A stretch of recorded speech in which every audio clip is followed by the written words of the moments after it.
Ploughman by Patrick White, Yeah. signed Patrick White, London, April 1935. Yeah, to Jenny Deans, which isn't a real person, it's a character in Sir Walter Scott.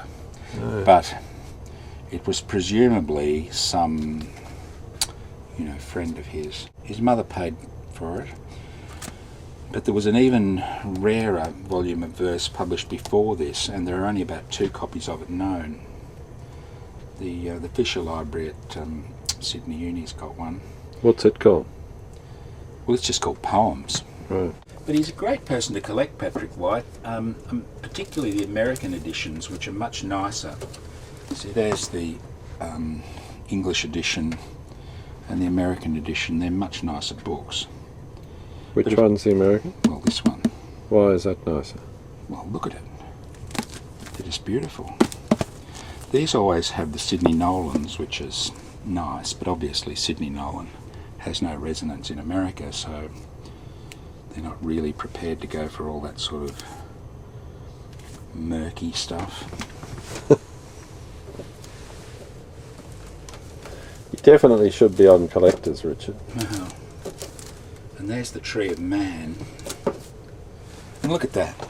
I mean, that is the Australian English edition. There were no actual Australian editions, but that's the English one, and it's a terrible cover, really. And that's the American, which is, pretty nice. It's got that sort of... It's not a great copy of it, really, but it's got that sort of surrealist, Yeah. 50s design thing. Whereas that, oh my God. Amateur But in painting. fairness, Patrick White himself hated that. Right. And was angry with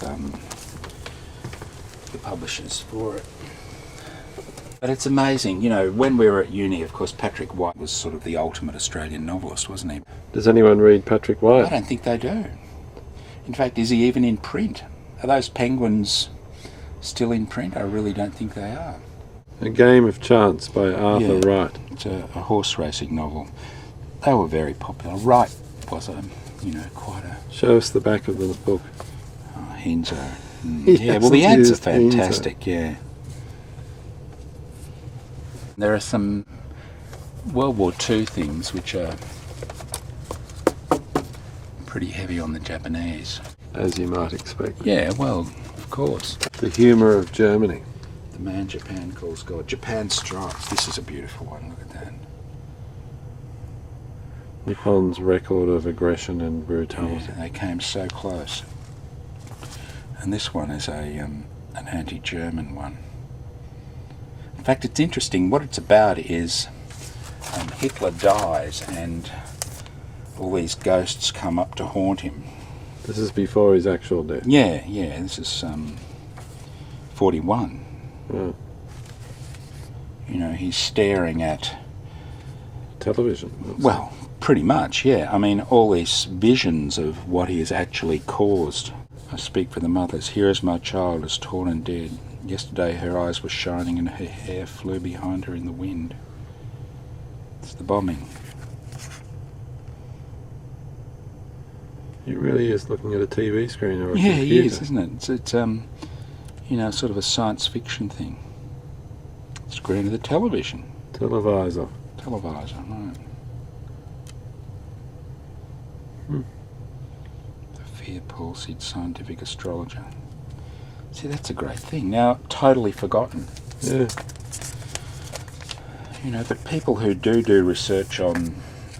Propaganda. yeah, they really should look at that sort of thing. World Laugh War and II. cry with the day boys and diggers. It's the Americans and the Australians. A saga. How much was that? It's $12, which was pretty cheap. A shilling. A shilling. $12. That's nice. And where would you have got that? Well, I got it from Camberwell Books.